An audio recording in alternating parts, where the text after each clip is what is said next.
Өдрийн мэнд үзэгчдээ Терминал 1 дэх хөтөлбөрийн Next Tour аялал жуулчлалын булан маань 2 дахь дугаараа та бүхэндээ хүргэж байна. За энэхүү дугаараар бид нэр салбарын аялал жуулчлалын салбарын тодорхой хэмжээний үйл явдал, онцлог үйл явдлуудыг ярилцахаас гадна салбартаа уялдж байгаа компаниудын төлөөллөг оролцдогоороо бас давуу талтай байгаа. Мэдээж хамтран хөтлөгчөөр Сөмбөр маань бас хамтарч ажиллаж байна. Энэ өдрийн мэндийг хүргэе. За бид өнөөдөр студид аялал жуулчлалын дотоод урсгал тэгээд стратеги болон жуулчдыг хэрхэн худалдаа үйлчлэгээр татах вэ сэдвийн хүрээнд ярилцахаар хоёр зочдойгоо урьсан байна. За эхний зочин гэх юм бол Discover Mongolia компани үүсгэн байгуулагч захирал Барс болд ирсэн байна. C21-ийн бас гүйцэтгэх захирал Шинхүү маань ирсэн байна. За өдрийн мэнд хүргэе. Та бүхэнд өдрийн мэнд хүргэе. Өдрийн мэнд хүргэе. Нэвтрүүлэгт бас урилгыг хүлээж авч оролцож байгаад бас маш их баярлалаа.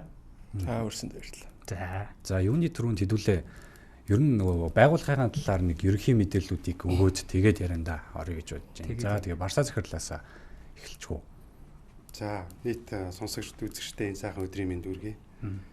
Тэгээд өнөөдрийн Next Tour гэдэг салбарын одоо сайхан мэдээлэл өргөдөг энэ подкастт урьж оролцож байгаа хэвдэлд талархаж илэрхийлье. Баярлалаа. За миний хувьд бол аялал жуулчлалын салбарт ингээд 20 гаруй жил ажиллаж байна. За манай Discover Mongolia Travel компани бол яг inbound юм чиглэлийн компани.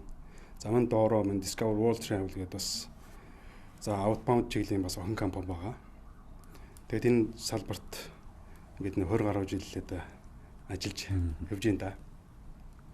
20 гаруй жил гэдэг ч одоо бас маш урт хугацааны одоо туршлагатай хүн байх нь шүү дээ. Аялал жуулчлалын салбар дотроо бүр тий. Хэлгүй яах вэ? Тэгэхээр яах вэ? Хүмүүс бол яг аялал жуулчлалхээр нэг тийм сайхан зураг те эсвэл одоо гоё маршрут гэж ингэж ойлгодог бол одоо өөрийн чиглэснээр энд 20 гаруй жил ажиллаж байгаагийн хувьд бол аялал жуулчлалын гэдэг бол өөрөө тэр чигтээ итгэлцэл. За тэгээд дээрээс нь гүйцэтгэл хамгийн гол нь хүний чадварын бизнес л те. Тэгэхээр энэ гурван зүйл байж өөр энэ аялал жуулчлалын салбарын тэр систем гэдэг юм бий болгоно. Тэгэхээр яг аялал жуулчлалын тэр үйлдвэрлэл яг бизнес талаас бол би бол хувьдаа бол ийм гурван зүйлээр л аялал жуулчлалыг тодорхойлдог. Тэгэл одоо явж байна да. Баярлалаа танд.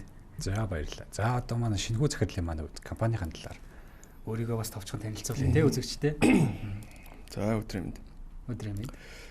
За миний хувьд бол одоо барилга хөл хөдлөх зуучлалын за агент чиглэлийн бизнесээр бол өдгөө одоо 16 7 дахь жилдээ энэ салбарт ажиллаж байна. За томоор нь ярих юм бол Номо холдинг группийн төлөөлөл. За дотроо ярих юм бол барилга угсралт буюу төслүүд барьж хэрэгжүүлж байна. Нөгөө талаас бол C21 Mongolia гэдэг агент зуучлалын бизнесийг бол өдгөө одоо 5 дахь жилдээ Монгол улстай хийгээ явж байна. Тэгээд өнөөдөр бас их сонирхолтой сэдвэрийн дөрөгдлээ. Яг уу таад маань бүгд ингээд Next Tour гэх те аялал жуулчлал гэдэг сэдвээр оролцлоо. За миний хувьд яг бүтээн байгуул талаас за аялал жуулчлалыг яаж татаж болох юм гэдэг бас нэг сонирхолтой сегмент сэдвээр ярьж болж байна. За нөгөө талаасаа бас жил болгон ихсээд байгаа энэ их одоо туристүүд те жуулчдыг одоо яаж одоо илүү тухтай байх вэ? Зөвхөн буудлага гэхгүй бас өөр ингээд зуучлалын талаас бас яаж энэ энэ салбартаа хамтарч ажиллаж болох вэ гэдэг талаас нь илүү ярих юм болов уу гэж бодож байна шүү дээ тийм. Салбарын маань одоо Барсаа захирлаасаа бас асууя л да. Мэдээж энэ 20 гаруй жил ингээд тухайн салбартаа маш их хүч хөдөлмөр тий. За нөгөө талаасаа стратеги төлөвлөлт гэдээ маш олон зүйлрүү ингээд орж ажилласан байгаа. Ер нь өнөөдрийн байдлаар ингээд та харахад Монгол улсын аялал жуулчлалын ер нь энэ төлөв байдал маань ер нь ямар хуу шатандаа хөгжөөд байна тийм ээ. Нөгөө талдаа бас нэг энэ яг ямар шатанд яваад байна гэдгийг бас та өөрийнхөө талаасаа бас гоё тайлбарладаг ч юм уу өөрийнхөө үзэл бодлого хуваалцахгүй юу? Яг аялал жуулчлалын inbound, outbound гэдэг олон янз байдаг шүү дээ. Тэгээ яг өнөөдөр би бол илүү тэр яг inbound буюу тийм гадаадаас ч Монголд жуулч ирж байгаа тэр салбарын хүрээнд бас төвлөрж ирсэн дээр болов. За хоёрдугаарт нь мөн ковидын дараа аялал жуулчлалыг сэргээх зайлшгүй шаардлагатай болсон. Тэгэхээр энэ сэргээх дээр за тухайн одоо байгууллагч аялал жуулчлалын яам аялал жуулчлалын одоо байгууллага холбоотууд нийлээд аялал жуулчлалыг сэргээх бас стратеги төлөвлөгөөг бас гаргаж ирсэн. Энд бас би бас нэлээд чухал үүрэгтэй оролцож ирсэн хүний хувьд. Ер нь стратеги яагаад энэ аялал жуулчлалын салбарт За тэр бизнесийн байгууллагуудад яаж чухал юм бэ гэдгийг бас ярина. Тэгэхээр ер нь өнөөдрийн аялал жуулчлалын салбарыг бас яг ингээд дүгнж ярих юм бол орчин үеийн аялал жуулчлал хөгжөөд нэг 30 гаруй тий жил болж байна. Тэгээд ковидын өмнө одоо ковидын дараах гэж одоо би бол 2 хуумар байгаа. Ковидын өмнө бол нэг 500 гаруй мянган жуулчид Монгол ирж ирсэн байна. За ковид гараад хамгийн одоо олон хоног шатдаун үеэр хилээр жуулчдыг хорьсон улсуудын нэгээр бол Монгол улс өөрөө байсан.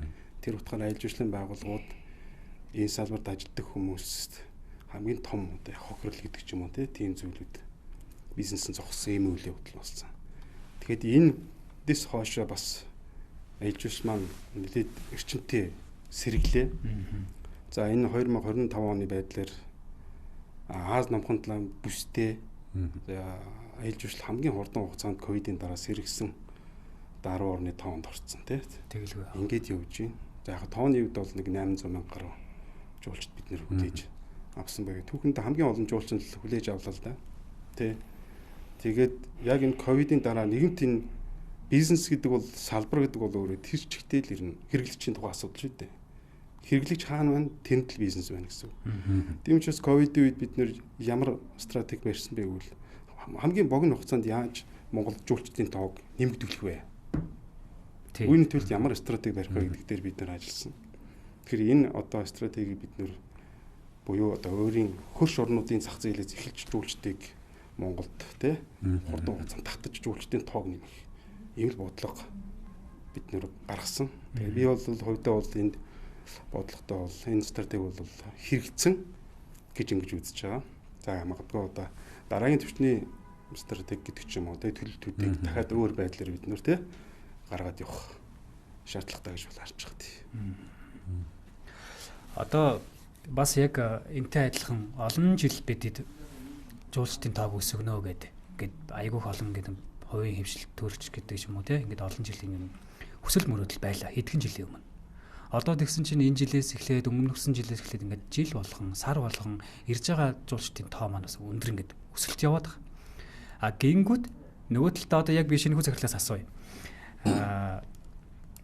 Зөвхөн тур оператор ч юм уу жуулчдын компаниар ингээд амжилтаар орж иж байгаа ч гэсэн тэр жуулчд маань ирээд нөгөө нэг концепт одоо нэг үйлчлэгээ талаасаа бас анхаарлаа хандуулах болчиход байгаа юм л та. Тэгээ би одоо саяны шингэхүү захирлын бас танилцуулга дээр ингээд харахад Silk Road төсөл тэгээ агент гэдэг ингээд явж байгаа. Энэ маань ер нь энэ аялал жуулчлалын салбартай хэрхэн уялдаж болох уу гэдэг талаасаа бас та өөрийнхөө үзэл бодлоос хуваалцахгүй юу? За одоо юу гэж хэлмээр юм те. Яг хөө сая таад бөөнөр л Netflix үзсэн баг те. Netflix-ийн одоо Welcome to Mongolia юу ямар Mongolia гэсэн байлаа те. Тэр дээрээс ингээ харахад бол ерөн бол их гоё харагдаад шүү дээ. Монгол ус чи ямар гоё юм. За хээр нутг нь бас гоё юм. Ирэхээр нэг юм гоё буудалтай юм байд юм байна. Гэхдээ манай улсын буудлын хязгаарчин тоотоо шүү дээ. Одоо энэ жил ялангуяа би хэрвээ буруу мэдээлэл авааг бол сая 300 400 гэсэн урчсан байдлаар зочид ирнэ гэж яриад байгаа шиг байна тий. За энэ дээр жишээ нь салбарын таад яг юу гэж хардیں۔ Буудал хүрх юм уу манад? Эвэл хөвдөө бол хүрхгүй байх гэж бодоод байна. За тэгвэл яг хэлэх гээд байгаа юм юу гэхээр эн чинь нөгөө нэг аялал жуулчлалын төрөл гэж байна шүү дээ тий. Нэг гоё өнөхөө ингээд ирээд буудалд байгаад та жинхэнэ релакс болоод чөлөөтэй байж байгаад цүмийгээ юммаар байна. Нөгөө талаасаа бас нэг өнөхөө лакшрыг бүр тансаг байхыг ч хүсэж байгаа. Гэхдээ бадарчилж ирэхийг бас хүссэн хүн байгаа шүү дээ. Ягаад заавал мөнгөтэй улсуудад Монгол улс аялал жуулчлалын цэг байх хэрэгтэй гэж. Нэг үл ягаад найзуудын тим одоо яг тэр нэг юун дээр үзүүлсэн шиг хэвдүүлээ. Welcome to Mongolia дээр үзүүлсэн шиг яг юм нэг гадуур дотор бүх юм ингээд хийж болохоор тийм нэг экстрим аялал хийх гэж. Тэр улсуудад бол би одоо жишээ нь буудлын хэрэгцээ бол байгаа гэж бодохгүй байна. Энэ дээр чинь манай Северний Монголиа айгуугаа оролцож болж байгаа байхгүй. Бид нэр гест хаусууд чинь бэлдээд үгүй. Туризм байрууд чинь бэлдээд үгүй. Зардлын урд хямдталтай бол хямдхан байж боломжтой байхгүй. Буудалд одоо дунджаар хийдэг нэг 91 хоноход нэг $90 болох байлгүй те. 2 хүн те. За 3 өрөө байр нэг дунджаар хотын зах зээл нэг сая 500 650 төгрөөс. Хотын төвлөгөө шилжих юм бол за 7-8 мөлөө ирээл $500 бол түрээсэлтэй. Тэгээд яг ингээд чөлөөтэй ингээд яваад үзцгээ те. Тэгвэл бас их сонирхолтой юм болов гэж би хараад байгаа. Тэр утгаараа бас энэ жил манай одоо энэ жилийн бас нэг богино зуны стратеги гэх юм уу, төлөлт гэх юм уу, арай энэ нэг зуулчт руугаа хандъя гэж бодоод байна. За нөгөө талаас бүтээн байгуулалт гэдэг талаас нь харуул тэмээтэй. Зуулчид ч бас ирээд нэг газар төвлөрч ивэл бас манай Монгол улсын Улаанбаатар хотын бас нэг гоё ингээ уртаа ярих баймаар штэ. Тэр утгаараас бид нар ерөн төсөл хэрэгжүүлэх болгондоо айгүй том моолуудыг ерөн бол яаж төлөвлөж өгч байгаа. За нэгт нөгөө долгой компани маань өөрөө худалдааны компани гэдэг утгаараач нөгөө талаасаас эн чинь бас хотоо төлөөлөд нэг гоё юм хийчи, гоё орох газартай болъё.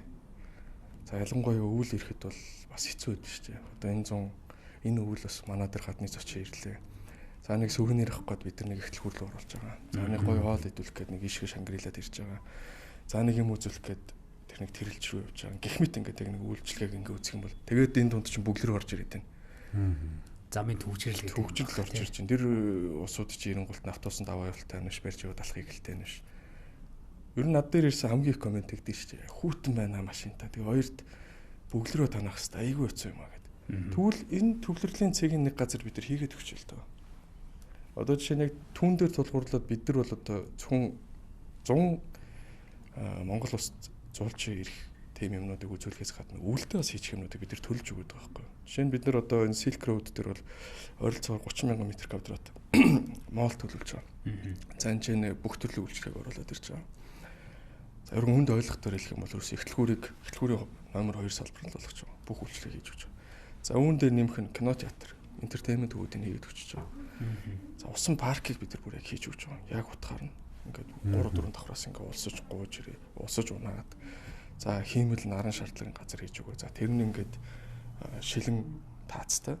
Таазнаас үгүй зас орж л юм. Гэхдээ доор хүн бол яг нарны хиймэл нарны шаардлага газар байгаа юм шиг тийм гоё мэдрэмжүүдийг өмөр байгаа байхгүй. За эн чинь ингээд нөгөө талаас бас яг туризмтэй холбоотой байгаа байхгүй. Танаа салбарын хэр их хүн авчирч чадна тэргээр манай салбараас хөгжинэ. А нөгөө талаас танаа салбар Монголд ирээд бас ийм үзэж болдгийг шүү гэдэг манайхаа рекламд бол та хэдийн маань бас нэг рекламны нэг одоо сэдв юм болов тий? Бүтээгдэхүүний орцоолно гэж тий. Тий. Ер нь бол яг тэгж л хараад байгаа. Тэгээд яг хуу миний л хувьд л та. Би бол одоо оюутан байхдаа бол нэг тэгж буудал модлол хийж байгаагүй. Гараал хостелуу тайгаал. За дараа нь оюутан болсныхаа дараа хостелуу тайгаал, найзуудтайгаа явсан ч хостелуу тайгаал явж. Яг хуу манайхаа одоо ингээд нэг амралт хийн гэхээр ойлголт нь нөгөө энэ тэнд очиод нэг вилла түрээслэл нэг гоё явах гэж шүү дээ. Тэр нь яагаад тэгээд байгаа вэ гэхээр миний бодол шүү. Энд ч байхгүй юм а тэнд үзэх гэдэг байхгүй.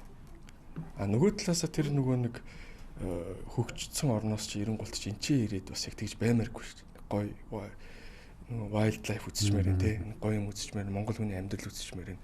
Дэлхийд даяараар монголчуудыг яаж ойлгох нэг тийм нэг бадарчин тийм л ус гэж ойлгож байгаа шүү дээ. Хүн нэг юу гэж. Тэрийг үзүүлэхийн тулд чинь бас нэг тиймэрхүү юмнууд үйл хөдлөлтөй яалтчгүй холбоотой юмуд байгаад байгаа байхгүй. Гэж би бол харж байгаа. Бас гоё үнцэг байна тий. Чи нөгөө нэг бид нар л аялал жуулчлалын салбартаа байгаад байгаа болохоос бусад салбарын төлөөллүүд маань бас яг энийг яаж харж ийн гэдэг нь бас аягүй чухал. Тэгээ одоо Барсаа захирлаас асууя л да тий.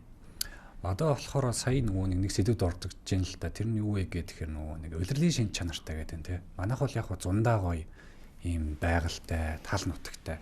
Буцаад өвөл болоод ирэнгүүт одоо нөгөө нэг хотын төв нутаатай төгжрөл гэдэг чинь. Энэ дээр одоо та бүхний зүгээс ямархуу шийдлүүд гаргаад ямархуу бүтээгдэхүүн байвал жуурчдад илүү таалагдах юм бол тэгээ тэрэн дээр Барсаа захирал маань санаа бодлоо болцооч. За яа гарахгүй ер нь аялал жуулчлалын салбарт үед бас тулгарч ирсэн сорилтуудын нэг бол энэ удирдлагын хамаарал л да. Яг тийм шүү. Дундаа одоо жуулчдынхаа 60-70% авдаг. Өвөлдөө маш цөөн хүн ирдэг. Энэ эргээд энэ аялал жуулчлалын салбарын бизнесийн эргэлтэнд хүний нөөцийн тэ хүртээмж гэдэг ч юм уу энэ зүйлүүд дээр ингээд бас их тийм саан дотгор болдог. Зундаа нөгөө хэдэн улсын бизнес мөнгө өвөлдөө үндсэндээ зогсон байдалд ороод тэгээд үрээд дуустдаг гэдэг ч юм уу. Ийм л үйлчлэгээний байгууллагын хувьд ч гэсэн төвөр компаниудын хувьд, журчдуудлын хувьд ч гэсэн өөрөөнүүд нь бас тодорхой хэмжээнд хоосон ингээл байдаг шүү дээ. Тэрнтэй боддоо яхахгүй өвлийн аялал жуулчлалыг бол харьцаа авахгүй хөгжүүл ёстой. Тэр хамгийн гол нь бид нэр яг яаж хөгжүүлэх вэ? Ямар арга замаар те ямар тактик стратеги бидний баримтлах хэрэгтэй юм гэдэг энэ концепцийн өөрөө зөв хийх хэрэгтэй байна. Тэгэхээр өвлийн аял жуулчлалыг хөгжүүлэхэд бид нэр сүүлийн хэдэн жил яриад бас асар олон зүйлийг бид нэр төлөвлөдөг хийнэ тий. Өсний баяр юу гинэ тий ингээд олон арга хэмжээнд бид төлөвлөдөг. Гэтэ ер нь бол яг тэр төлөвлөж байгаа үйл ажиллагаанууд нь би бол өвдөө бол төдийд нь байгаа яг он чадахгүй байна л гэж харж байгаа. За тэгэхээр бид нэр юу гэхээр ер нь тэр өвлийн аял жуулчлалыг хөгжүүлэх үйл эхлээд хамгийн эхлээд нь шүү дээ бид нэр суурь судалгаа авах хэрэгтэй. Судалгаагүйгээр тухайн нөхцөл байдлаа мэдэхгүйгээр бид нэр ямар нэгэн бизнесийг бид нар хөгжүүлдэггүй зү. Тэрнтэй ижилхэн бид нар өвлийн аял жуулчлал гэдэг нь индустрийг хөгжүүлэх гэдэг юм бол бид нар энэ Утаатай Улаанбаатарт энэ төгжрөлтэй газар бид нар тэр хүмүүсийг авчирээд одоо өөрийн 3 жилдээ 5 жилдээ утаа арилахгүй бол бид Улаанбаатарт төвтөө өвлийн аял жуулчлалыг хөгжүүлэх ямар ч боломжгүй байхгүй. Тэ боломжгүй. Тэрний оронд магадгүй өөр сектор ч юм уу хөвсгөл ч юм уу мэдэхгүй те. Ийм ард утаагүй тийм орчинтой төгжил багтаа тийм цэгийг Монголд ирэхийн тулд мэдээж яг онцгой ч юм уу тэгэл ирнэ штэ. Тэгэхээр Улаанбаатар өөрөө хаб байж чадахгүй байхгүй юу л. Энд ирсэн тэр хүмүүс ямар сэтгэлтэй буцвал Монголын сайн маань шинийг хэлж байна. Яасан хүүтэй юм бэ? Яасан утаатай тэ бүглэрэлтэй юм бэ гэж штэ. Энд авчирд хүмүүсийг бид бүр улсаас урчлах биш бүр улам бүр яах вэ? Хашраагаад явуулж байгаа байхгүй. Сөрөг сэтгэлтэй буцаач. Тэгэхээр яаж өвлийн аял жуулчлал хөгжих юм. Тэгэхээр энэ маань юу юм бэ гэхээр эргээд би нөгөө яах вэ? Сэдв нь өөр стратеги учраас би тэрлэгэл чиглэж бас явах гэдэг. Би зөв стратеги сонгохгүй байна. Суур судалгаа юм нөхцөл байдлаа шинжээгүй юм байна.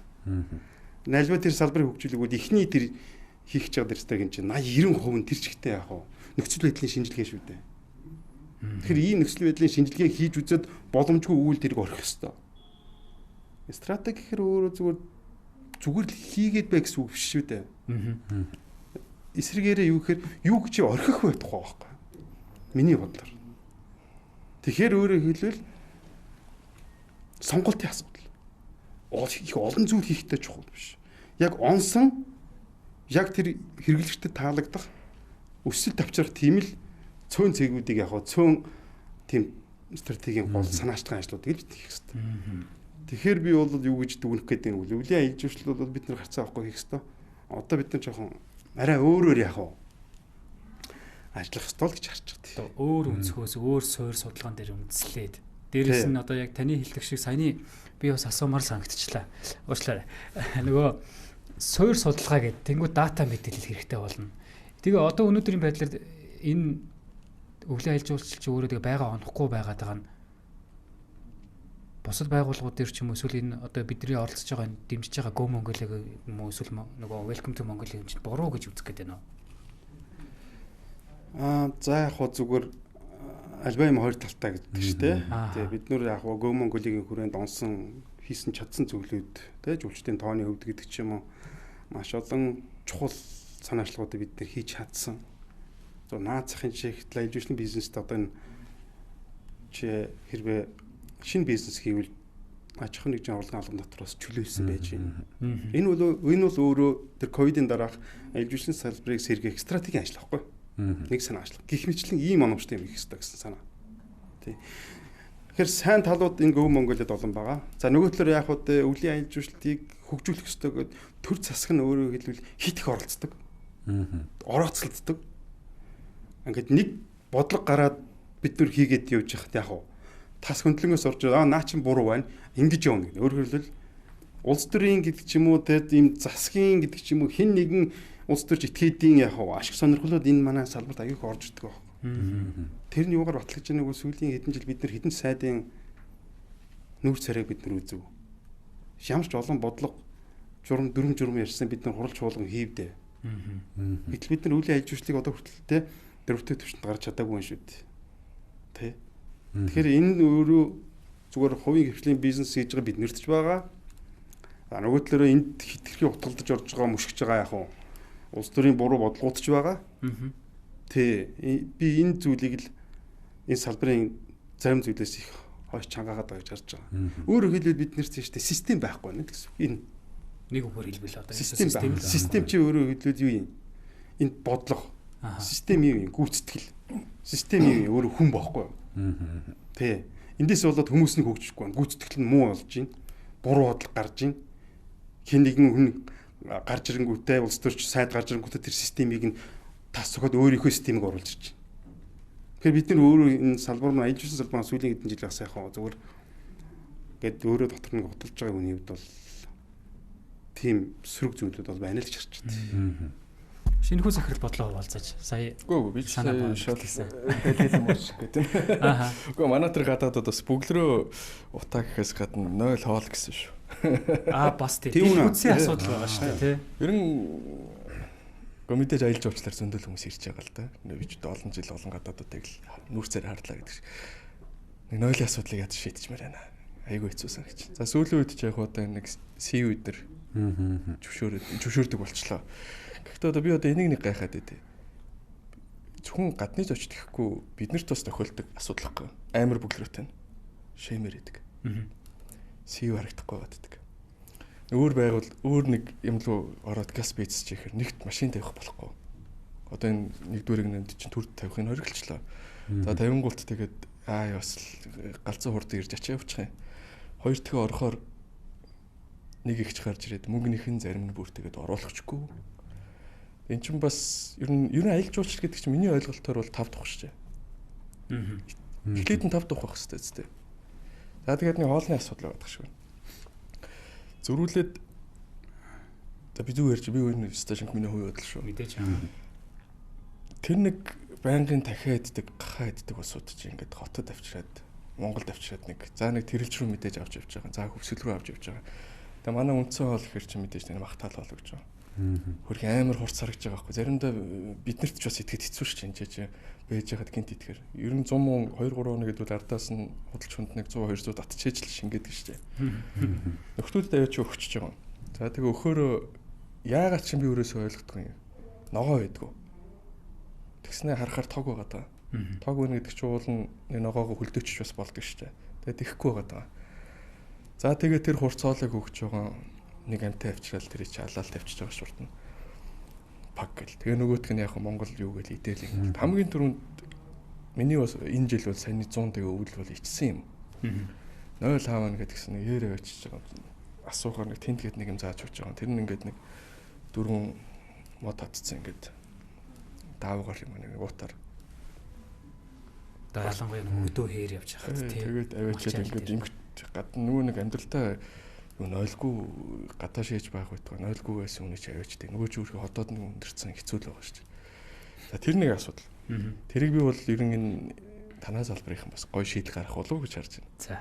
Хоёр тийм энэ ярмаг бол одоо хааштай бүгдэрхэн тодорхой тий. Ер нь энэ ойрын хэдэн жил бол бүгдэр. Энэ хавьдаа бас нэг сайн нойлуудыг ялангуяа нисгээс ирэхэд нойлуудыг ер нь шийдэж өгмөр санагдаад байгаа. Миний бодол шүү.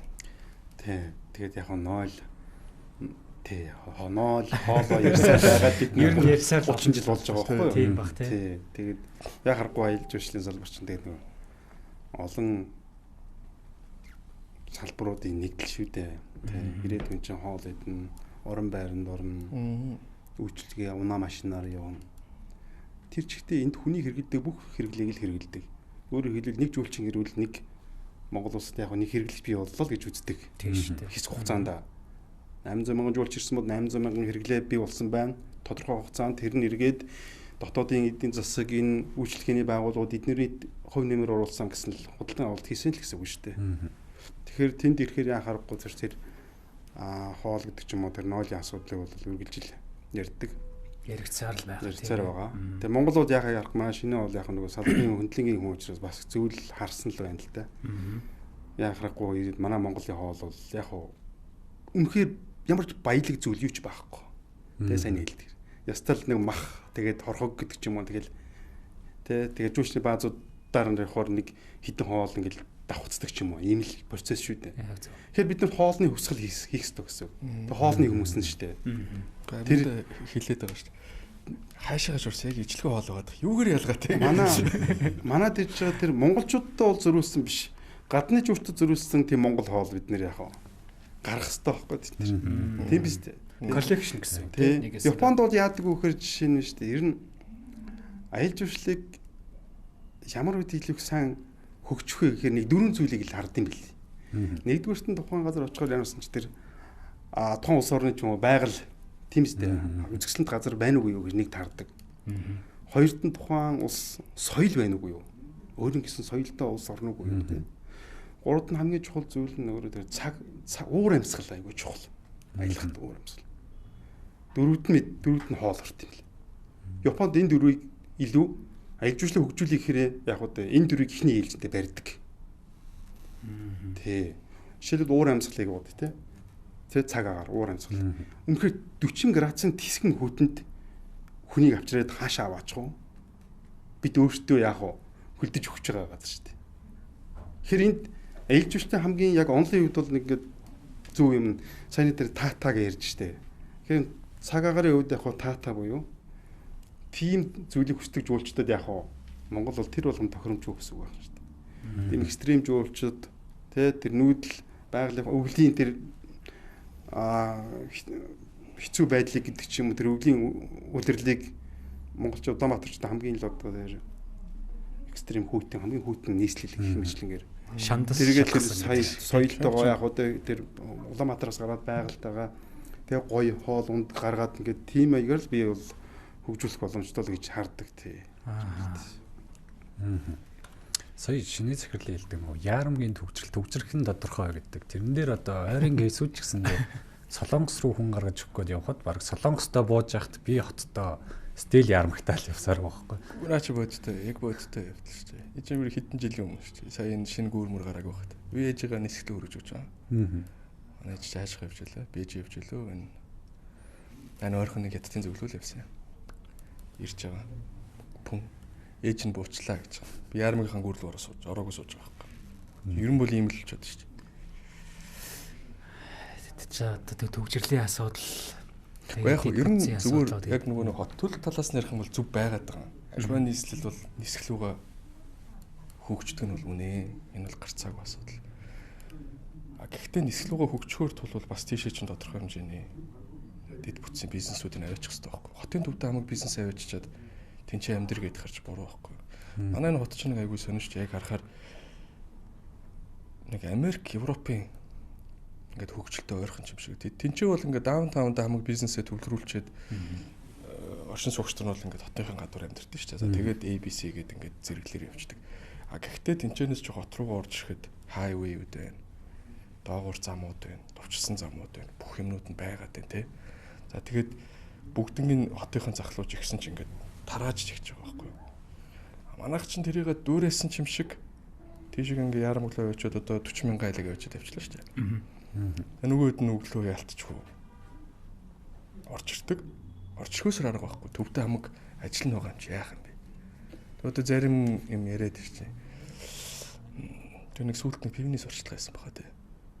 2 пив бол ярамглаа яваад яах юм бэ гэдэг. Яагаад тийм хөвгөлтэй болсон юм байна. Асуудал хэцүү шүү. Үнэн байхгүй чи гараал их тамирын гүрийг дагаал ийшээ тэгэл нэмэр байхгүй. Тэгээ одоо нэг бол одоо тэгвэл дараагийнхаа хөгжил яармаг дээр юм а бүгд дээр нэх хэрэгтэй байхгүй. Манайх бол одоо тэн чи офс ирж байгаа. Ашгүй сая яармаг барт болсон гэсэн шүү. Юутай? Барт болсон гэсэн. Найдклаб одоо тавтахтай нэг шинэлэгний газар гэсэн үг тийм. Тал нь өмнө бага тодорхой хэмжээний усуд нь одоо тэнцэн үлдэх байх. Гэхдээ тэр чинь бодох асуудал байхгүй. Баах 40,000 айлыг тэнд тавьснаа ардаас нь үйлчлэгнүүд нь хоцорч чинь. Дэлгүүр орох гэхээр бүр доошхоо бууж иж нэг яг энэ хоёр замын хоёр талд дэлгүүр байгаа. Тэгснэ уулахаа тэр өрөө дээр авчид айлуудад төвлөрөлцөө. Тэгээд гоё юм аа гэхээр заавал доошхоо бууж ирнэ. Тэгээ нарийнхан гарцуудтай. Тэгэл нөгөө нэг бөглөрөөний асуудалж эхлэдэг байгаа байхгүй. Одоо дараагийн хөгжил чинь бүгдээрээ юу л үгээд зүүн дэшгэ гэдэг байгаа шүү дээ. Цам гарав юу улаан орой дээр л бас тийм алдаа гарахгүй л байх хэвээр. Авч бүгдийг хэлждэг. Тэ нөгөөд нь орж ирэх гээд ингээд явах болтгоо. За хэдүүлээ аялал жуулчлалын нөгөө нэг энэ салбар талаас нь нэлээ хүнд сэдв болон илүү одоо нөгөө төлөвлөлт талаас нь жоохон буруу шаасан ч юм уу. Яг бид нар энэ нэвтрүүлгээрээ хин нэгний болон эсвэл төлөвлөлийн үзэл бодлыг нэцээх гээгүй. Хин нэгний ямар нэгэн байдлаар зөв талд нь орох гээгүй. Тэгээ одоо хэдүүлээ яхаа жоохон өөрчлөе. За одоо бидний хувьд нөгөө нэг 2-3 жил ковидоос хойшох энэ аялал жуулчлалын салбар Монголыг зорж ирж байгаа жуулчдын тоо сар болгон яг ярианыхаа ихэнд хэлсэн өсөж байгаа. Эндээс бид нар авааштай зүйлийг бас харах хэрэгтэй юм шиг байна. Одоо Барса захирал маань бас олон улсуудаар бас явсан баг. Хамгийн танд одоо таалагдсан за энэ л ер нь зөв төлөлт байна да гэдэг юм улс эсвэл одоо хот гэдэг ч юм уу тэр талаасаа бас та нэг яриад гоё туршлага хуваалцахгүй юу? Яг гоё хамгийн гоё ингээд танд сэтгэлд үлдээсэн.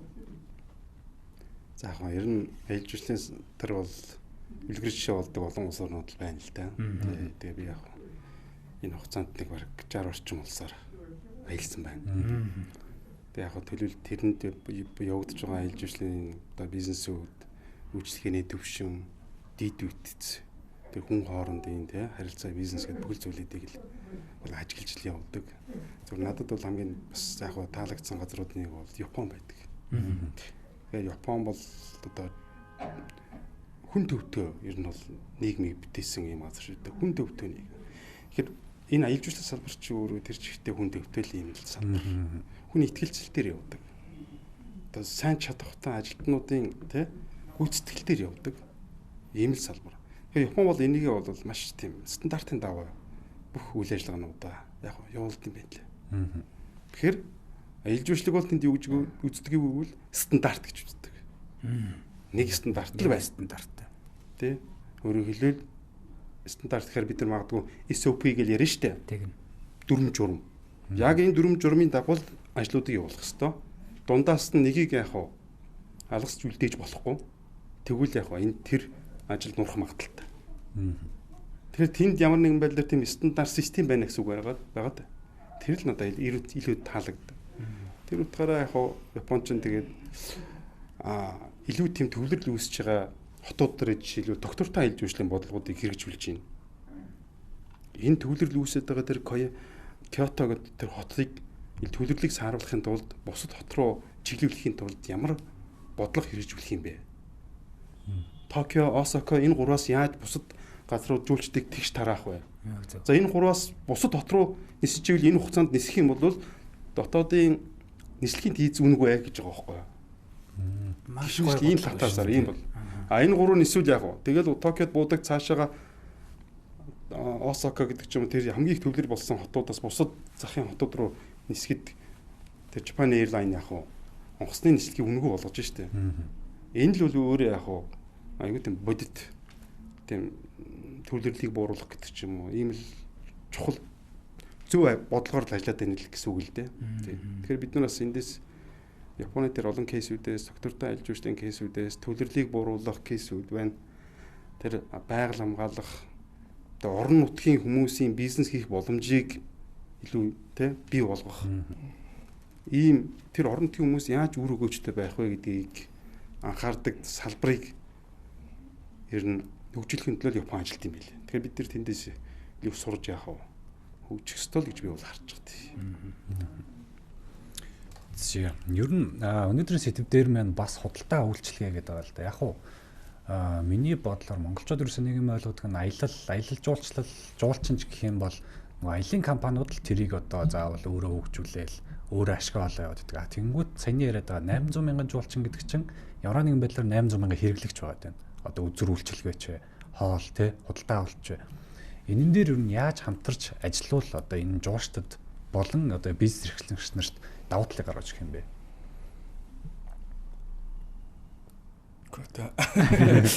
Нэг ясандаа ийм л юм байна. Да бид нар за аялал жуулчлал гэдэг яг хувийн хвч талаасаа бид нар өөрсдөө жуулчдынхаа үйлчлэгийг бэлдэж байна. Хөтөлбөртэй аялалгээл ороод ирэнгүүд нь бид нар хөдөө орон нутг болон тэрэлжид ойрхон ч юм уу хоттой ойрхон гэдэг аялал жуулчлалын юмудаар ингэж дагуулаа явчихдаг. Яг саяны хэлдэг шиг нөгөө нэг одоо шинэхүү захирлаас асууж ах шиг байна. Худалдаа үйлчлэгээ бусад бизнесийн байгууллагуудын аялал жуулчлал дээр яаж оролцож тийм ээ гоё ингэж болгож хамтарч болох юм бэ? Энд чинь дан ганцаараа салбар яваад идэг. Хувийн хвшлүүд жишээ нь одоо Барса захирал яг л Discover Mongolia travel компаниг үүсгэн байгуулах 20 гаруй жил болцсон. Тэгээ яг ингээд жуулчтай хүлээж аваад бусад байгууллагатай хамтраад яваад идэг.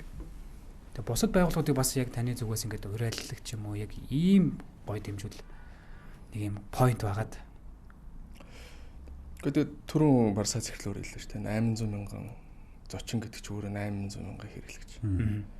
Яаж идрээс одоо орлого олох вэ гэдэг чинь одоо манай Монголын тэгэл аялал жуулчлалын салбар хөгжиж байгаа. Бүх салбарууд л орлого оруулж байгаа л гэдэг. Бидний хувьд бол яг хуу Зүгээр яг номин гэдэг талаас нь ярих юм бол дэд бүтцийн хувьд бол боломж нь байна. За энэ жилээс бид нэр Чингис Air Lines гэдэг ерөн бол олон улсын нислэгийн компани ажиллаж эхэлж байгаа. За энэ маань олон улсдаач дотооддооч нислэгүүдийг хийн. За үүнтэй холбоотойгоор бас 2-3 дагсан бизнесүүд бий болж байгаа. За нэг нь нислэгийн дүүгээд тэрэлж Цонжингийн тэнд одоо уртлаатөр нисгдэг түр газар байна. За тэнцэнээс буудлын тэртээ тийм цогц юм хийж байгаа. За бүр ингээд томоор бүр яг утгаараа уртлаатуудыг аваад бас хот хооронд явах боломжууд ч байна. За нөгөө талаараа одоо бидний эрхэлж байгаа энэ дэлгүүрүүдээр одоо үйлчлүүлэхэд тав тухтай байдлыг гаргах, төрүүдийг гаргах бас боломжууд байна. За өөрийн үйлчлэг. За сая удаа ингээд Центр 21-ээр бас орон сууцны асуудлыг шийдэж болж байна. За цаашдаа одоо буудлын шийдэж болох юм болов мэдэхгүй байна, тийм. Гэх мэт ингээд яг боломжууд бол байна.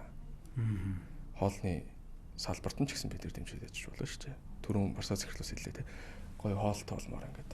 Манад дээр байгаа хоолны газруудыг бас гоё меню гаргаж өгч бас болно. Чи бас нэг яг санааны юу гэхээр ингээд тодорхой хэмжээний маршрут гардаг л байлгүй та альва зулчд ирэхээр. Тэрнийх нь нэг хэсэг дээр нь манайхан оролцоод явж болох юм. Ер нь сая одоо Netflix-ийг хараад бол миний хувьд бол яг л тийм л юм бодогдсон шүү. За одоо амар олон хүн ирэх юм байна. Эдрийг нөгөө нэг Монгол хүнчнийг ирэхээр нэг гоё цочнооны гоё хөгтөж авдаг да. Тэр шиг нэг айгүй гоё бүх ингээ боломжоор оролцъё. Бүх юмнуудын за энд үзэж байгаа үзэгчтэй ч гэсэн уриалмаар байгаа байхгүй. Альва хоёр улс тэрээд хамгийн түрүүнд цэвэрч байдлыг л хардсан шүү. Миний хувьд Сингапур бол одоо үргэлж шилдэг л байсан. Хог байхгүй. Гоё найрсаг юм. Та манайхын дэрхэр тэгэл түүгэл эхлүүл тэгэл. Нэг ирдэг нэг нөлөндөг. Одоо бас нэг жоохон бас соёл стандартыг зохицуулмаар байгаа байхгүй. Нэрэл яг бас нэг зарим нэггээр амьдралаа залгуулдаг л хэл та. Тэгтээ нэг гоё секторт болмор шүү дээ. Дөнгөж онгоцноос бууж ирэнгуут нэг бөөнөр очивол такси гэдэг ч бас айгүй муухай харагдсан юм лээ.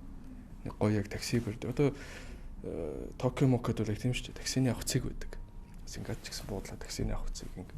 Тэр терминал дээр бол зөвхөн буучлаа байхгүй. Зөвхөн буулаа. За тос чавхан буулуулсан. Тэгэл цаашаа яг чиглэлүүд рүү гараал явж байгаа. Манайхан ч дэрийг аваач яг ингээд нэг бүдүүлгэр хэлвэл яг зах шиг болгочиход байгаа байхгүй. Орж ирэхээр нь таньдаг танихгүй хүмүүс орж ирэд явах уу явахгүй мөнгө сэлж хийж явах шиг тий. За одоо яг нэг үе бодлого болсон байлээ. Гэтэ тийм юм дууртал ажиллагцаар л байгаа. За жаашгаа явахаар нойлынх нь асуудлыг шийдчихмээр байна.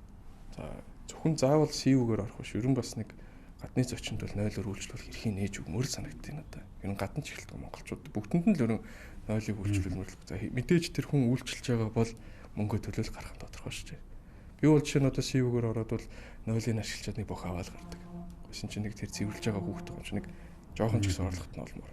Гэх мэт юмнууд байх байлгүй дээ. Тэгэхээр тиймэрхүү юмнууд төр бас ингээд аль талаасаа ингээд оролцоод явбал тийм энэ жил өнөхөө тэгж их зочин ирэх нь тодорхой болцоод байгаа юм бол гоё улсаараа гоё бизнесээрээ бүгдээрээ хамтраад ажиллачвал аль аль нь туслах боломж бол байгаа л гэж би харж байна.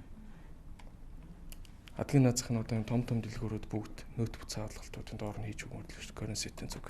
Ихтлгүүр шиг үлгэр жишээ бол тээ. Тэгээ саяны одоо бидний хуулж байгаа сэдвээс гадна дотоодын соёл гэдэг юм бас нөлөөлнө гэж үзэж байгаа тийм. Гадны хүнч бай, гадаадын жуулчч бай, эсвэл бид нар дотоодоо ч гэсэн аялдаг шүү дээ. Дотоодын югаараас өдөр нутгуудаараа аялдаг, өвгөлж бай, зунж бай, хаварч бай. Тэгээ дахиад одоо саяны нөгөө дэд бүтцийн асуудал бас яригдаж эхэлдэг. Тэгээ соёл гэдэг зүйлийг одоо яаж бид нэр өөрчилж болох юм болоо? Одоо бас энэ бас айгүй том сэдв л дээ. Тэгээ соёл гэж байгаа шүү дээ. Монгол соёл орж ирнэ. За ялангуяа одоо Discover Mongolia-гийн компани зүгээс ингээд айгүй олон төрлийн жуулч авдаг баг. Ер нь ихэвчлэн аль орны жуулчдыг авч үйлчлэгээ үзүүлж байгаа юм шиг байна. Таны зөв. За манай компани бол ер нь барууны жуулчд тий Америк, Европын жуулчдаас голцоо төвлөрч ажилладаг. Аа. Тэгээ өөр хятад гэдэг ч юм Орос гэдэг ч юм өөр зах зээл рүү бол тий ажилтдаг. Тэгэхээр тэр бол өөрөө яг манаас төвлөрөл. Сегмент сонголт байх нь шүү дээ. Тий. Тэгэхээр ийм маягаар ажилладаг. Тэгээ яг соёл гэдэг эрсэнтэйгээр холбоотойгоор сая бас дээр л ярьж байна. Тэгээ Монголд бол тэгээд үйлчлэгээний соёл гэдэг ч юм уу. Тэр бизнесийн одоо харилцааны соёл гэдэг ч юм уу. Ер нь бол тааруу улсуудын нэг шүү дээ. Бид нэр одоо эртний 90-ээс л одоо нүүдэлчин тий одоо их дураараа л явж ирсэн. Тэр маань одоо хүртэл явсаар л байна л да.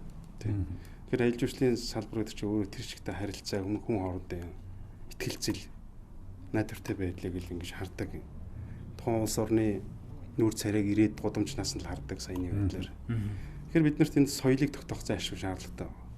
Тэгэхээр соёл гэдэг нь өөр яг хөө зүгээр ингээд бидний байгууллагын соёлыг ойл байна, тий харилцааны соёлыг олон зүйлүүд л байна. Хийсвэр шин чанартай ер нь бол. Гэтэ тэр чигтээ юу юм бэ гэхээр би бол тэр гүйцэтгэл гэдэг зүйл дээр хамгийн их нөлөөлдөг зүйл бол соёл л гэж боддог. Тэр худалдаа 8 дээр тий гадаа тэр хүмүүст үйлчлэгээ үзүүлж байгаа тэр такси үйлчлэгээн дээр тэр гүйцэтгэл нь соёл муу байвал тэр гүйцэтгэл нь яах вэ? Уунаад байгаа штэ. Тийм үстэй.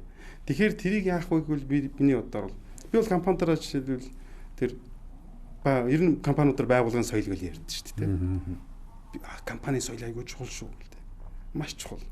Тэгэхээр тэр соёл гэдэг бол бид тэр өдөр тутамдаа энэ гудамжиндаа эсвэл компани дээрээ ямар зан үйлийг бидний баримтлах ёстой юм бэл гэсэн ийм зүйл үстэй. Ерөнхийд нэг өөр хэлбэл стандарт шүү дээ. Яг ийм дараа яг ингэж л ажиллах ёстой. Ажил ингэж репорт явах ёстой. Такси үйлчлэгэнд явахдаа чи ийм хувцастай ийм байх ёстой. Очоод ингэх ёстой. Дүрм журмын асуудал. Тэгэхээр соёлыг бол яг тэр тодорхой хэмжээний дүрм журмаар л яах вэ? Бүрдүүлнэ л гэж харж байна. Бид нар чинь нэг дүрм журмын яг тодорхой хэмжээр байдаг. Гэхдээ тэргээ яах вэ? Мөржүүлэхгүй. Тэ. ISO энэ төргээд янз бүрийн том юмнууд байна. Эсвэл жижиг өдөр тутмын юм ч байна. Тэгэхээр заавал тэр том зүйлээр бид нар төсөөлөх хэрэггүй шүү дээ. Наад заханд жишээлбэл байгууллага дээр бид нар гаднаас хүн залгахад утсаар хэрхэн харилцах вэ гэдэг тэр дараалал SOP-г ихэнх компаниудаар ч юм уу байхгүй л байгаа шүү дээ. За яг зөв шүү. Тэгэхээр энэ л жишээлбэл соёл байхгүй. Би бол тэг шаардсан. Тэр бол үйлчлэгээний соёл. Тэгэхээр үйлчлэгээний соёл сайжирчээд тухайн одоо бизнес гэдэг ч юм уу тухайн салбар хөгжинэ. Тэгэхээр ялангуяа энэ худалдааны салбар дээр гадаа энэ үйлчлэгээний хоол ундааны салбар 8 энэ зүйлүүд дээр бүгд л одоо тэр үйлчлэгээний байгууллагууд дээр бид нэр тэр соёлын хөвсгөл гэдэг зүйл яах вэ? Хийх ёстой гэж хард. Доод түвшнээсээ дээд түвшин хүртэл шүү дээ. Тэр гадаа гудамжинд тэр CV-д байгаа одоо гадны соёл орж ирээд ямар сайхан яах вэ? Орж ирэхэд сайхан сэтгэл төрүүлж байна. Мэдлэгээс эхэлж байна. Тэгээ баярлалаа танд гээд ингээд гаргаж штэ. Тэгэхээр энэ бол өөрөө үйлчлэгээний соёл гадны тэр хүмүүс бид нэр тэр соёлыг CV-д орохоор таата сэтгэл төрөө гардаг штэ. Сая хэлж байна. Тэгвэл бусад газруудад бас яг тийм амар байна. Тэгэхээр энэ яагаад CV тэгээд тийм хүн өөр юм уу? Үгүй шүү дээ. Адилхан дотор монгол хүн байгаа байхгүй. Энд юу өөр юм бэ? Систем нь л өөр байна. Стандарт нь өөр байна. Тэр SOP нь өөр байна. Тэргээ баримталж байна. Тийм учраас тийм сайн соёл тогтсон байна. Хажуу талын Монгол хоолны газар яах вэ? Эсэргээрээ соёл тогтсон байна. Тэнд очиод бүтэн цаг хүлээхэд хоол нь гарч ирдгүү. Тэг ямар ч SOP байхгүй, ямар ч яах вэ? Тэс дараалал дүрм гэж байхгүй л гэсэн үг байна. Тэгэхээр би соёл гэдгийг бол тэр стандарт сахилгаат гэж хардаг. Тэрийг л бид нэр яах вэ? Хийх ёстой болгож хардаг шүү дээ. Тэгэл компанидар бол яг янз бүрийн кейсүүд туршиж үзэл алдаж оноол байгууллагын соёл моёл гэдэг шиг ингээл явуулж байна л да ер нь бол тийм. Үнэ. Тэгээд одоо соёл гэдэг ингээд явж байгаа. Бид нэр гудамжаар ингээд гараад л явж штт. Тэг гарцаас гарахаас бас эхэлж штт. Бид нар дотооддоо хүртэл. Гарцгүй газар гарч ийн гэдэг ч юм уу те. Тэнгүүд хажууд өөр улсын ч юм уу ингээд манай бидэрт мэдлэгдэхгүй байгаагаар маш олон хүмүүс гадны хүмүүс Монголыг зорж байгаа шүү дээ. Ирж байгаа шүү дээ. Үгэлж бай, зунж бай. Тэг ингээд нөгөө гарцаа гараал ингээд явцсангууд чинь хажууд нэг хүүхд гацаар бүг гэж гараа авчиж байгаа. Тэг нөгөө хүн гайхаад үлддэг. Нэг ийм бас юмнууд бас бид нар тодорхой хэмжээний сайн талаасаа мөртлөө бид нар шүүмжлэх ёстой. Шүүмжлэхийг бас бид нар ингээд зүгээр дугаад ингээд юу гэдгийг хаагаад байхгүйгээр мэдээж одоо та хоёрын маань бас хэл зөвлөгч юм уу эсвэл ингээд үзэл санаа маш зөв өнцгөөсөө гарч ирж байгаа бол гэж үзэж байгаа. Манай нэвтрүүлэг бас маш их чимж байгаад маш их баярлалаа та хоёртаа. Тэгээд өөрсдийнхөө зүгээс бас үзэл бодлоо хуваалцаж जैन те. Одоо ингэж байгаа бид нэр аялал жуулчлалын MTO CGMN гэдэг манай аялал жуулчлалын мэргэжлийн холбооны сайт байдаг. Тэгээ энэгээрээ дамжуулаад бид нэр жуулчдын тоогоо сар болгоо ингээд хардаг юм графиктай болчиход байгаа. Одоо энэ ч одоо баг нэлээд олон жил болчлаа. Тэгээ 2026 оны 1 сард одоо 47 мянган жуулчин бас ирсэн байна. Тэгээ 1 сардаа гэсэн үг шүү дээ. Ер нь 26 онд ингээ гараад ирэхэд. Тэгээд өмнөх үзүүлэлтээ ингээ харахаар зэрэг баг 10,000 гаруй дахин илүү ингээд үзүүлэлт ирсэн. Тэгээ хамгийн их үзүүлж байгаагаар одоо саяны бас бидний ярианы ихэнд гардаг 2 хөршийн маань буюу хятад Орос жуулчдын маань тоо бас хамаагүй илүү байгаа байхгүй. Тэгээ энэгээр ингээд яхаар жуулчдын тоог нэмэгдэж байгаа ч гэсэн дагаад одоо саяны нөгөө юу хэлдэг шиг соёл үйлчлэгийг илүү сайжруулах хэрэгтэй гэдгийг л энэ нэвтрүүлгээрээ дамжуулаад бас бизнес эрхлэж байгаа хүмүүстэй бас одоо юу вэ те уриалга гаргая те. Энэ нэвтрүүлгийн маань бас зорилго нь бас ийм юм байгаа шүү те. За одоо аялал жуулчлал хэдүүлээс соёл болохгүй баахлал юм ярил л те. Одоо нөгөө талаасаа ер нь 5 жилийн дараа хэдүүлээ бүх юм болж ийн гэд бодъё л да. Саяны соёл болчлоо, найл жорлон болчлоо. Энгүүл та хэд маань яг Монголыг ямар хуу оронтой одоо жишгээр гэж харж байна 5 жилийн дараа. Сая гадаадын том жишгүүд ярьлаа шүү дээ. Япон, Сингапур. Тэнд шинхүү захирал маань хог хүний бодолтой. Тийм хог хүний бодол. Хэдүүлээ бүх юм болцсон л гэж бодё ерөөсөө. Гүн чи аль дивэн гарагт нэр нөгөөгдсөн байсан юм шүү. Азийн цагаан тагна гэдэг хэвчээ. Яг их гоё. Ер нь Улаанбаатар хот ч ер нь гоё бас метрополитен хот шүү дээ. Ер нь бол би бол Улаанбаатар хотыг бол яг үүндээ бол дэлхийд хаанч байхгүй хот гэж боддог. Энд дэр нэг гоё зүгээр нэг жишээ авах. Би одоо найзуудтайгаа нэг 17 8 л бид нар найзалтай. 7 хоногт 2 3 удаа уулзаж байна. Ажил ярина, суун барина тий. Цаг чөлөө гоё зөв эрг өнгөрүүлнэ.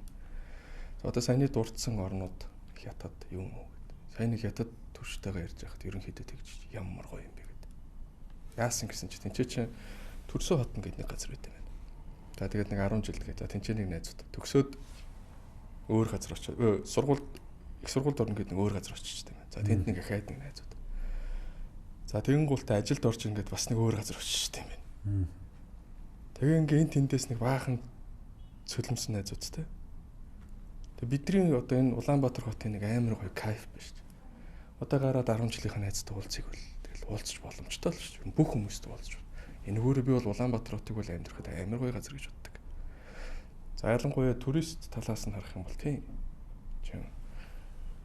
Нэг найз дээрээч ирлээ инглихэд бүх найзуудыгаа одоо бүх юм гоё болчлоо гэж бодох юм бол бүх өөрийнхөө ойр дотны найзуудтай уулзах боломжтой газар байхгүй. Ингээ тэгээ явъя ингээ бүгдээ хаалга инглээ. Юм Улаанбаатар хот хэрвээ нэг сайн ингээ бүх асуудлыг бол туристүүд гоё л байдаг шүү дээ.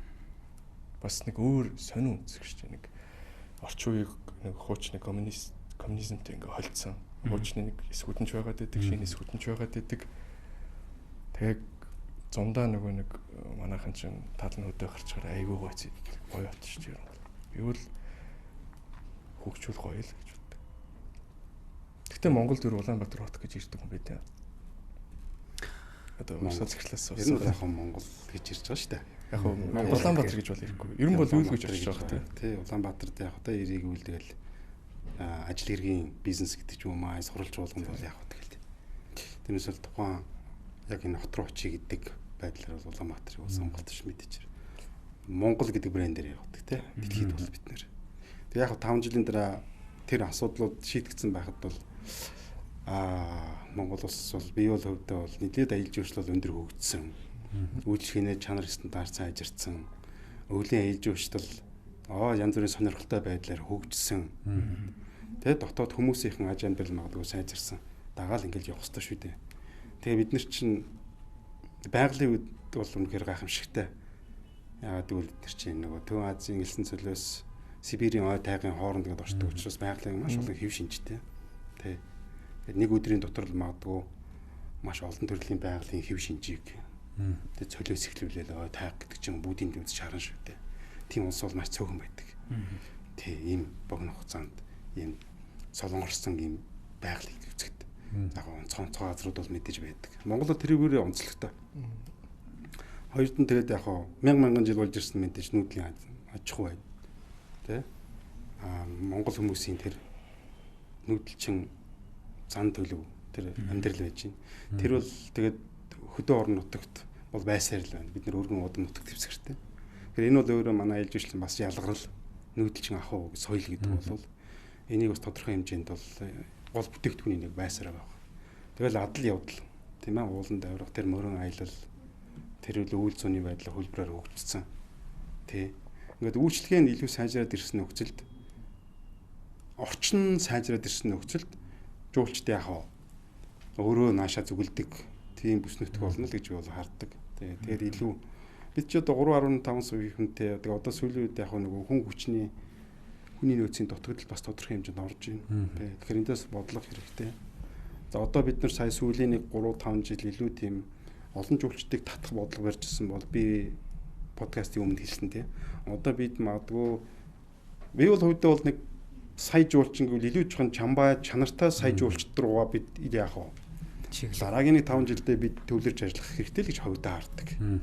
Тэрс бол тэр үед тэр тоог өчргөө 2-3 сая болох бол тий магадгүй улс төрчийн тоо байж магадгүй. Би өөрөө энэ салбарт 20 жил болсон хүний хувьд бол одоо яг тоогоо нэлээд яг гайгуулгаад авчлаа. Дотоодын энэ яг ялангуяа энэ Улаанбаатар гэдэг ч юм уу энэтэй холбоотой дац юмнууд бол бас нэлийн тулж байх шиг байна. Орон байрнаас эхлээд тийм биз. Бид нар одоо энэ 2026 онд олон улсын том чуулган КОП-код өөр амьсгалын чуулган хүлээж авам тий. Тэгээд янз бүрийн өөр олон улсын конференцүүд болж байна. Тэгээ манай компани бас энэ нэг төвлөрдөг ийм бүтээгдэхүүн бол өөрөө энэ конференцийг партнер бид нэр ажилдаг. Энэ том хорлуудын албан ёсны түншээр ажилдаг. Ингээ ажиллаж байхад энэ буудлуудын хүрэлцээ бол байхгүй байна л да. Тэгэхээр саяны хэлдэг тэр олон тэр апартмент гэдэг ч юм уу орон байруудыг бас энэ аяж үйлчлийн бизнес татаж оруулж ирэхэд энэ үйл хөдлөлтөд хамтарч ажиллах гэдэг ч юм уу. Гэх мэтлэнгээр ингээд салбарлаад аяж үйлчил бол хөгжихэд бол бүрэн сайхан боломж байна гэж харж байгаа. Багцгүй бид нар тэр сүр ботлнек гэдэг байгаа тэр хүнд асуудлууд байна л да. Тэ. Тэрийг бол мэдээж нэг салбар гэдэг ч юм уу нэг компани шийдэх асуудал. Шинэ бол өөрөө монголчуудын засгийн төвшөнд шийтгэл ийм асуудал. Ингэсэн нөхцөлд аяж үйлчлийн салбар бол өөрөө яг манай салбарын манай Монгол эдийн засгийн дээр экспортыг бас бүрдүүлэгч гол салбаруудын нэг байна гэж би бол хардаг. Маш их үнэтэй өөрийнхөө үзэл бодлыг хуваалцсан та хоёртаа бас баярлалаа. Ингээд манай нэвтрүүлгийн маань бас хугацаа ер нь төхөөд дуусах тийшээ хандж байна. Тэгээд бидний урилгыг бас хүлээн авч студид маань хүрэлцэн ирсэн хоёр зочин эрхэм зочиндоо бас маш их баярлалаа. Үзэгчдээ бид Тэрнал нэгтгэх хөтөлбөрийн альж үйлчлэлийн Nextor булангаараа өнөөдрийн зочноороо